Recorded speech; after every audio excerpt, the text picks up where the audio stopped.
Hi, welcome everybody. We are just getting started on the webinar this afternoon.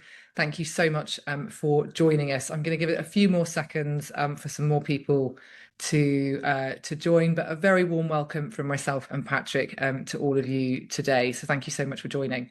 I can see a few more people are ticking in now as we get to 1 minute past 2. We've got about 30 minutes of conversation with Patrick today, and then we will have plenty of time at the end for lots of questions and comments as well. So rest assured, we'll make sure that this isn't just us talking at you. We really want to hear from you. There are also going to be some polls and some interactions as we go through today's session. All right, so just as the last few people begin to arrive, let me introduce myself. So I'm Zannah Ryabchuk. I am the CEO of Breakthrough Global, and we are experts on culture and growth. And our purpose is to make the world of business more fulfilling for everyone. And I absolutely love what I do. I'm very, very, very lucky. And of course, I'm joined today by the lovely Patrick Atkinson. Patrick, welcome. You're the CEO of Chadwicks Group, and we had the pleasure of meeting probably more than 5 years ago now. It was in the depths of the pandemic, wasn't it, Patrick? And we've had the joy of working together several times over the last few years. So welcome, Patrick, welcome. Thanks, Zannah. Good to see you again. Thank you. Thank you. So look, let's set the scene here today. You know, most organizations are operating in a state of constant disruption. That's almost become kind of a bit of a trope now because it's become such a common reality. There's economic pressure, there's technological change, there's geopolitical uncertainty, and everything else that kind of seems to keep being thrown at us. So the real question for leaders is, how do you bring people with you? How do you avoid that transformation fatigue that we're starting to hear about more and more and more?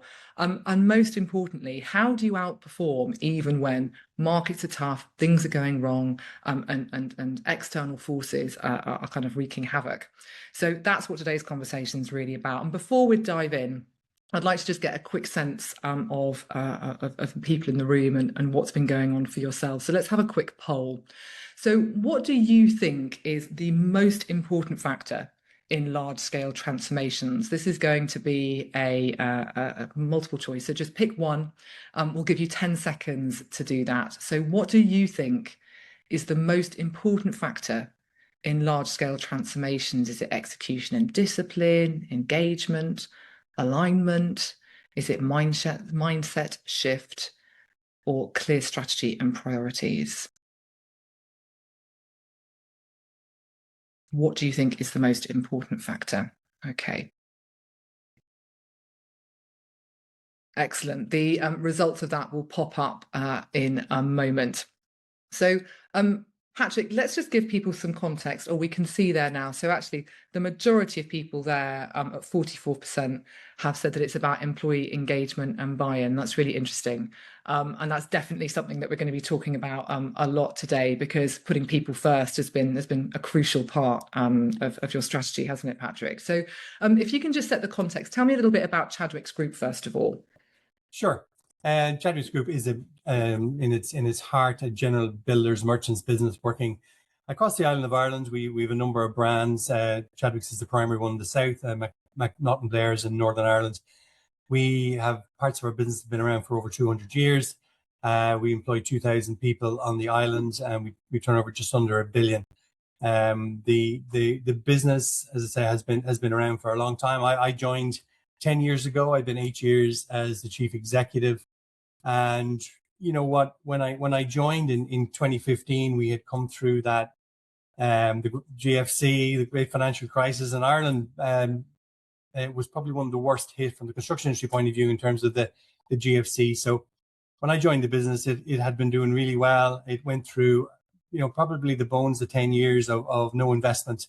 And in 2013 was the lowest number of houses we've ever built. So I had come in just as we had come out of the very lowest part of that, the effects of the GFC. And what were some of the things that you observed when you first came into that business, Patrick? Yeah, so what we had was the business had grown both organically and through acquisition in the previous kind of 15 years prior to the financial crisis. And we'd seen two large PLCs had come together, the Heatons Group and the had been bought by the Grafton Group, which is the ultimate owner of Chadwicks. And because of that, they had never actually fully integrated all the brands that they had bought. They had a lot of independent merchants, all sat on their own brands. So one of the challenges was there was a multiplicity of cultures across the business that had never actually been aligned. Also, we had 4 ERP systems. We had multiple customer experiences depending on which outlet you went into, and just so many brands. We had 14 or 15 different builders merchants brands. So there was a lot of, although a lot of profitable businesses, they weren't connected or aligned in any great way. And how was that kind of showing up? So this disconnect and almost siloed way of working and these different cultures, what kind of barriers was that creating?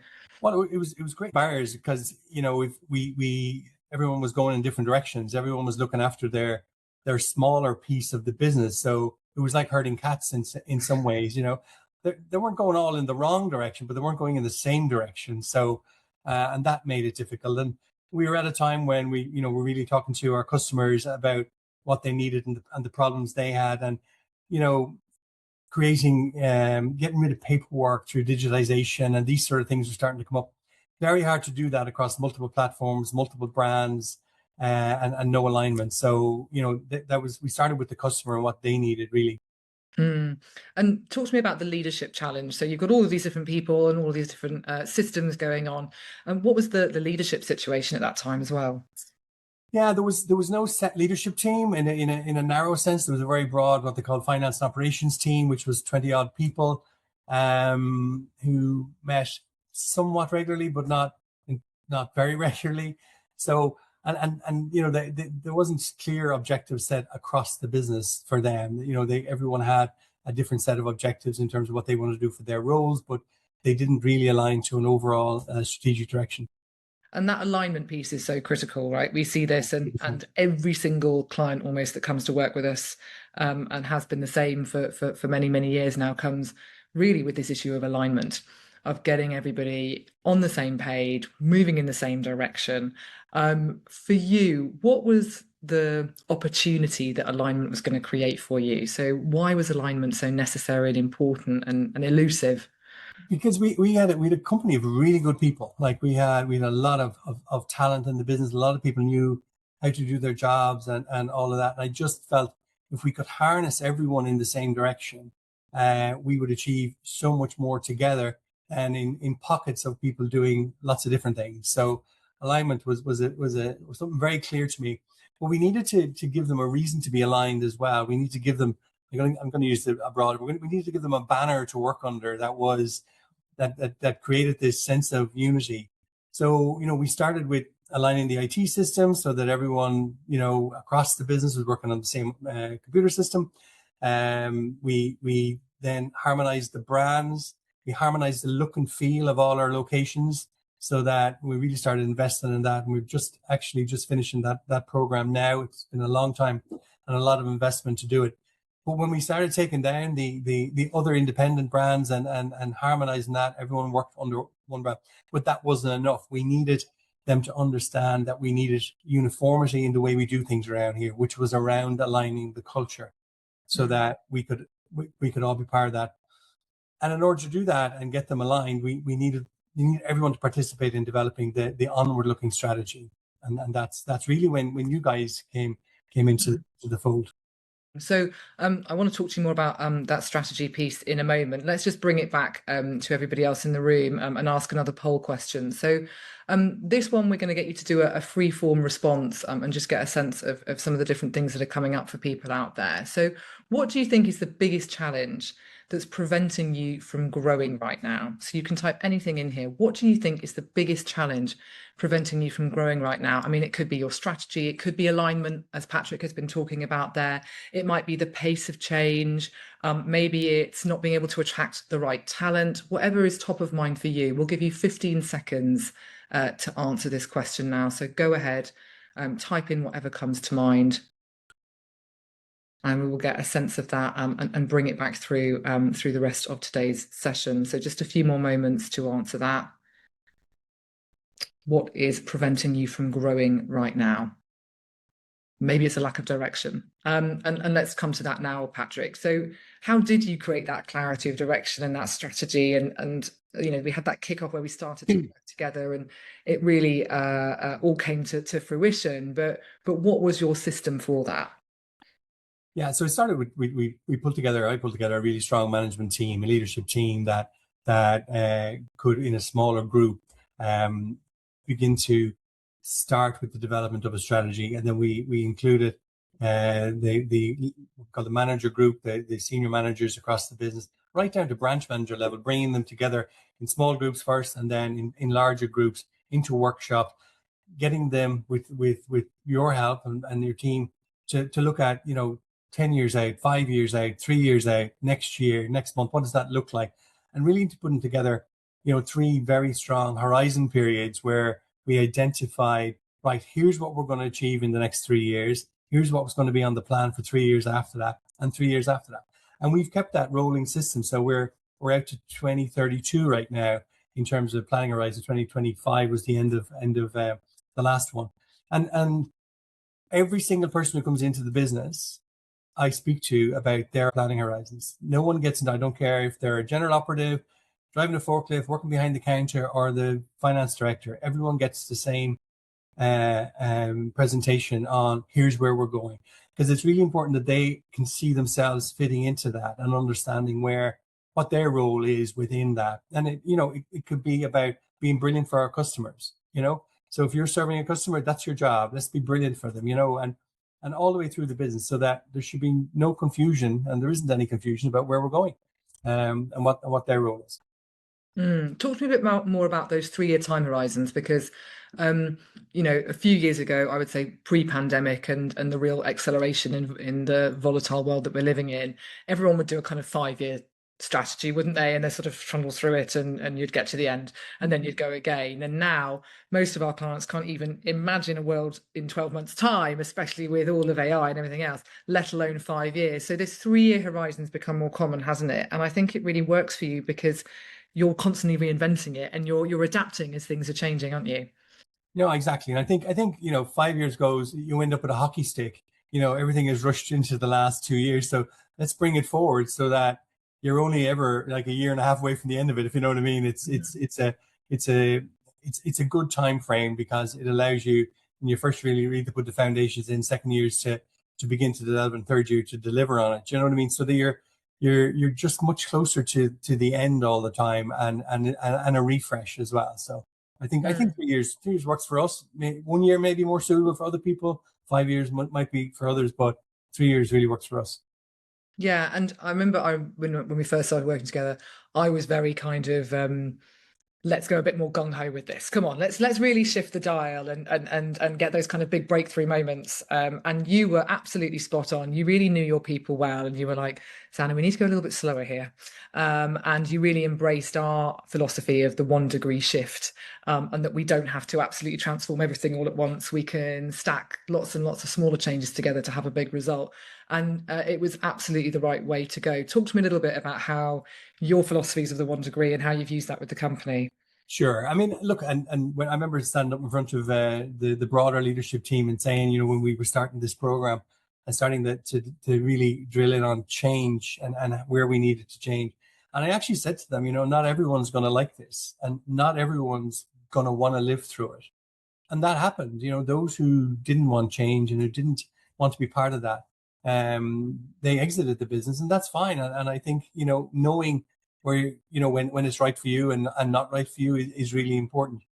But it did, some people exiting did allow us the opportunity to bring in fresh blood and fresh eyes and from other industries. And that really helped us move the dial in terms of change, because it was less inward looking and more fresh eyes on. So that's one point I'd make. The second thing is, and the second comment I always made was, we need change to happen and to be able to be digested by the broader group of people. Not, it's a bit of a bell curve. You've got some people who are laggards and some people who are real early opinion leaders, and they want to drive things. But the bulk of people need to be able to see it and digest it, and that's the pace to do it. And you get a sense of it, because people tell you, they go, we're going too fast, or we're not going fast enough, and they really like that, or they don't like that, and so forth. And listening to that was really important. But when people grasp the notion of change and where it could bring us, and you see the results in so many ways across the business when that's all working, they got behind it, and I think we increased momentum as time went. But that notion of 1 degree of change still sits as a in the business. People use it all the time. Let's get 1 degree of change on this and see how that goes. It's a bit like the old adage about eating the elephant. One bite at a time, 1%. It's the same sort of thing, only in different words. Yeah, and I think so many organizations are harnessing that at the moment in a way of enabling people to cope with how much disruption is going on, that can almost be overwhelming. And actually, if we can just focus on one thing here and one thing here and one thing here, then we can improve day by day by day and eat the elephant, to your point. So, and I really saw it work at Chadwicks and continues to do so today. Um, I think that whole idea helped people to manage the uncertainty, the excitement of growth, the opportunities, the risks that were coming in. How did you build a culture that was so resilient to uncertainty and to changes? Yeah, I think it's that, and that we began, and again with you guys' help, we talked about intentionality. We talked about not catastrophizing everything. So really, we put language into the business that is still used today. We start every meeting with gossip success. So we talk about all the positive things that are happening in the business. No one's allowed to start a meeting without bringing some positive things. And whether that's a meeting of 200 people or a meeting of 4 people, we still do it that way. And that sets a tone for every meeting that we have. That there's positives here, and if we have to deal with negatives, we deal with negatives, but let's get the positives in the room and get everyone upbeat. And I think really the aligning of the culture, I think, and creating an environment of trust within the organization has really helped. And we have a work environment that is full of trust, and I think that makes people feel safe, makes them feel confident, and feel empowered to make those decisions that they do and to do their jobs. And this culture, allows them to do high levels of achievement, but also provides great resilience in times of setbacks, because the morale is improved, everyone's in this together, and they feel that there's comfort in so many people going the same direction. So I think that really works. And how do you build that culture of trust, that feeling of trust? Because it's one of those fluffy things, isn't it? And you know when you've got it and you know when you haven't got it. How do you build that? Yeah, and I think, look, I use this line all the time. I say, I'm never going to tell you a lie, but I'm always going to do what I say I'm going to do. Which, if you're consistent in that messaging, and your team are consistent in that messaging, and the next level down are consistent in that messaging, then people, well, yeah, that's what he said, and like people ask me a question, I'll give them an answer. If I can give them the answer, I will. Sometimes it's not possible, but I won't tell them a lie about it. That's for sure. Um, and I think that doesn't happen overnight, Zannah. That's a constant messaging of doing what you say you're going to do, not telling lies, being transparent, being authentic in how you do that. Like, I do a blog every Friday, which I write on a Thursday night, and it lands at 12 o'clock, and it goes across our internal, WorkVivo or Facebook, if you want to call it that, platform. And that just gives a sense of the tone of what's happened this week, what we've seen, how the business has done, what's good, what's bad. Give a shout out to people. And usually thread through that, one or two or three of our 4 values, just to bring them home so that they're alive. And that's there around valuing our people and being ambitious and being trustworthy. And I think, constantly, messaging that there's positive things happening, but there's always a couple of things that you go, we need to do better at this, or a good experience that a customer had, or whatever it is, or what I saw when I was in a branch. And that constant, I think gives people a touch point every week, is that that's the mood, that's where we're going. It's not overly dramatic, it's not overly soft, but it just gives it as it is. So, and I think that just, as I say, sets that tone and gives people a sense of who you are. In fact, most question I'm asked when I go into branches is, who writes your blog for you? Which is a little bit annoying, I have to say. It's not AI, it's not anything. It's just me sitting down in front of a screen. No one edits it. It's just. I think that gives again, people won't always like what I have to say, but it is how I see it. So, and I think people do respect that. That's how it is. Absolutely. All right, let's have a final poll. So this is going to be another multiple choice. So you pick one of these. So in volatile periods, decisions in your organization tend to be, are they fast and decisive? Are they thoughtful but slow, delayed, avoided, or reactive and inconsistent? So pick one of those for us. It was interesting to see in the last section, a lot of people, by the way, in that last poll had been talking about the pace of change being a big challenge at the moment for growth. So that's clearly on people's minds. So a few more moments. In volatile periods, decisions in your organization tend to be.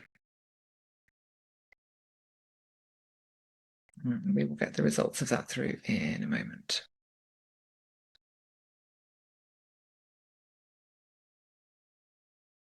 Couple more seconds. There we go. Fantastic. Okay, so for lots of people, it's a mix actually. Nobody for delayed and avoided, but fast and decisive, thoughtful but slow, and reactive and inconsistent. Okay, great. Thank you very much for completing those. So you've talked a few times, Patrick, about the customer. This is a big thing for you, isn't it? This customer Yeah. centricity, customer focus. It's the holy grail. People always come to us and they say, we want people to be more customer focused. We need to be more customer focused as an organization. We need to put them first. And it seems to be more elusive than it should be. So how do you put the customer at the center of everything? Because I think that's part of your secret sauce of why you've done so well. Yeah, and like almost from day one, I remember sitting down doing focus groups with tradesmen, basically, and really understanding their problem, mapping out their journey, their decision making journey, and where they had issues with it. And I use this expression all the time. It's our job to stay relevant to what our customers need and make it really easy for them to do business with us. And I think if you can keep that as your kind of North Star, and in everything you do, is this making things easier? Do our customers want this? Do they need it? What is it that they need? And constantly, and Tara and the marketing team are brilliant at bringing back gems and doing constant workshops with our customers to understand what it is we're doing right, what it is we're doing wrong.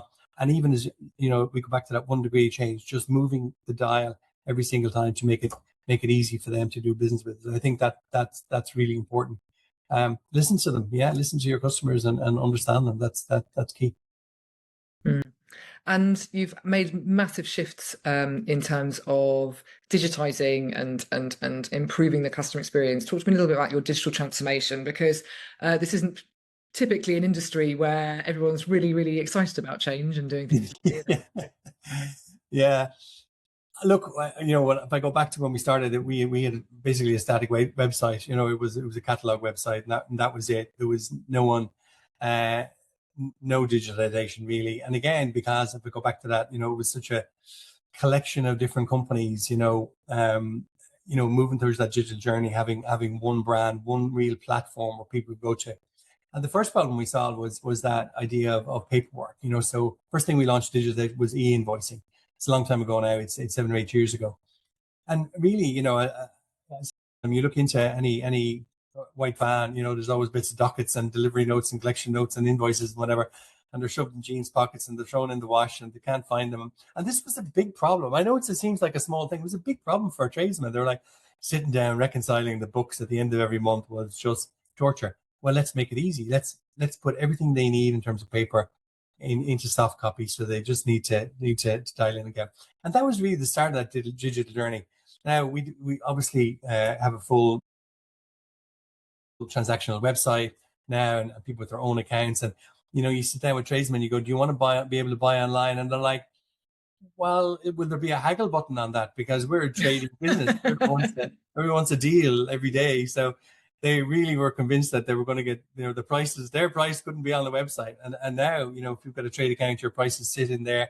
You can order online, you can click and collect, we can deliver out of hours, whatever it is. So that's been a major transformation. But that whole digitization of paperwork has been a game changer for our customers. So that's almost that idea of getting the win, isn't it? That you need to find something that's customer centric. So you've really understood and listened to what their problem is, and then you've solved that problem with something useful, and then brought it back again to getting people to see the value, and therefore they're likely to shift and use something that's new in that way. How did you get your teams to agree that it was something that was useful and needed? Because there must have been some barriers there probably at the Well, beginning. and take the anecdotes out of the conversation and go back with facts, and it was one thing I learned and in previous businesses, you'll always have the loudest person giving you an anecdote about why something can't work. And like anecdotes are lovely, but they don't prove anything except one person thinks that. So going back to that constant research, that messaging that's coming from customers, you can't you can't argue with the facts, and the facts are this is what they're saying. So let's do that. And we also had brought in some really good people from more industries that weren't the same as ours. So we brought people in from the grocery industry who were years ahead of us in terms of what they were doing, and they moved the dial quite a bit in terms of what we were doing. We had enough people who knew how to do merchanting, but bringing in a new set of eyes across different function heads really helped us with that, and so that really worked. So if we bring it back to the poll question that we asked people around decision making, and decisiveness is so crucial when things are moving quickly. And I think sometimes we can almost get paralyzed by fear these days of making the wrong decision.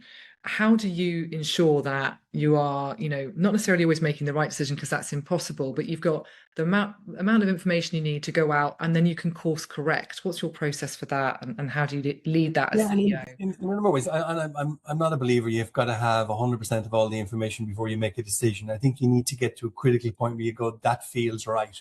And again, knowing your customers, knowing your teams, knowing what you can deliver, it feels like the right thing. The evidence is there, maybe not 100%. Then give it a try. I'm a firm believer in try it somewhere. And we're fortunate we've got 90 different outlets around the business. We can try things in a handful of places and go, let's give it a go. Let's roll it out across some regions in store or whatever that change is going to be, and let's give it a go. And if it's not working, then stop and move on. Get to the next thing you want to do. And I think that's give it a go.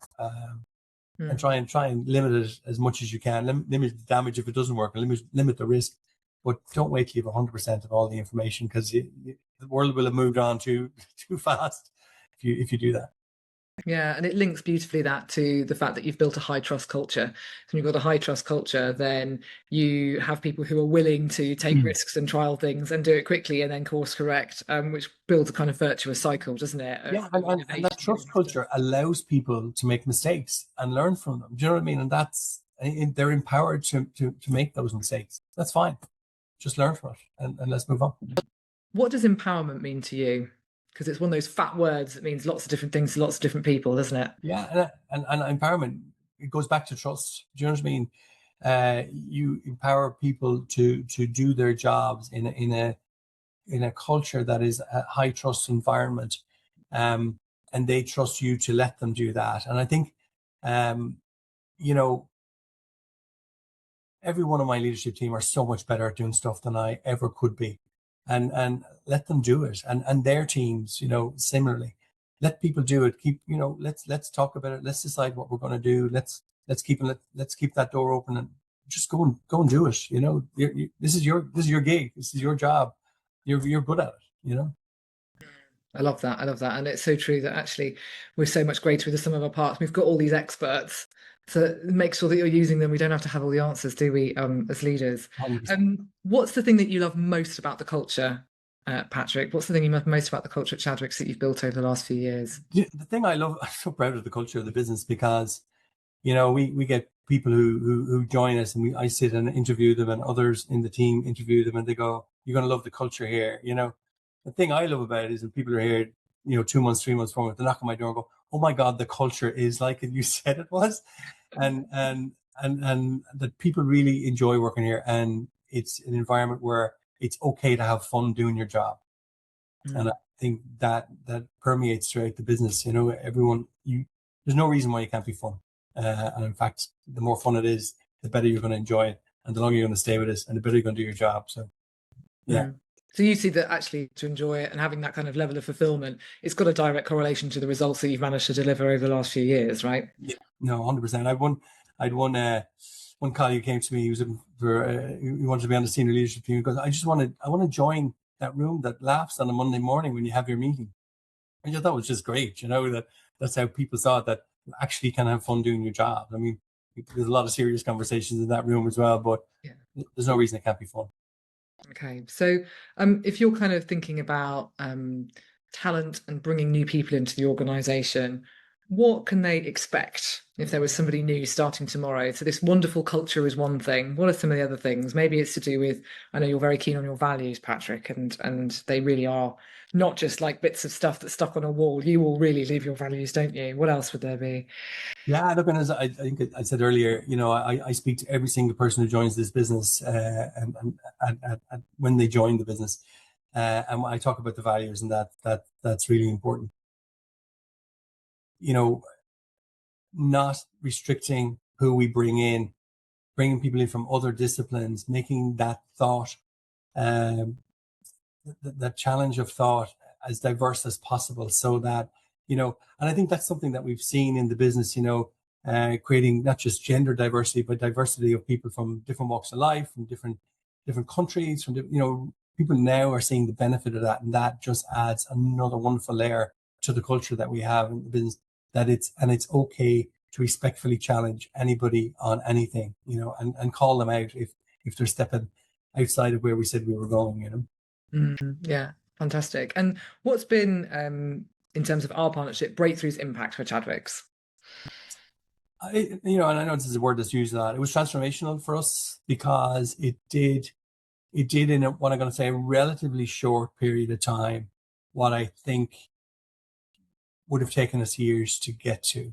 And we probably would have lost the will to live trying to, it's such a big company and trying to move so many, great people and great businesses into one kind of direction.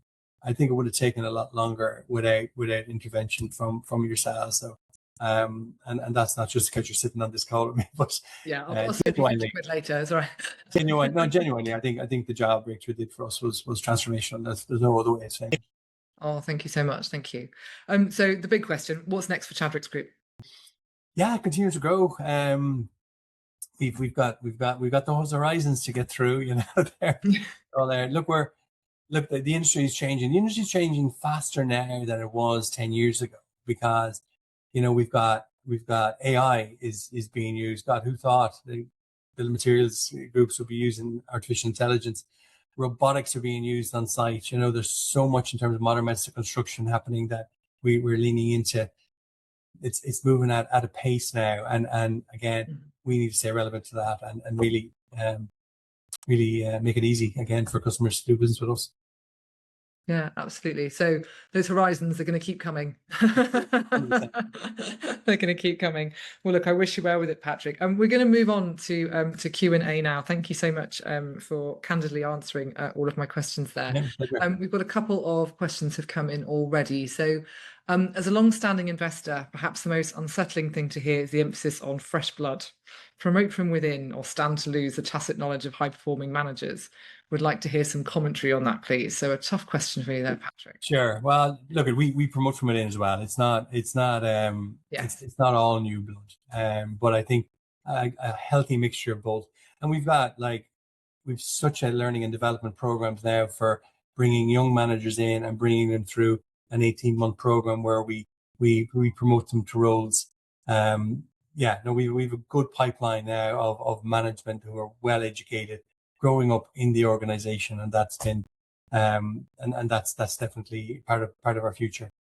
And I'd say that actually, as an external person who's been involved with the business, what's lovely is we see the same faces.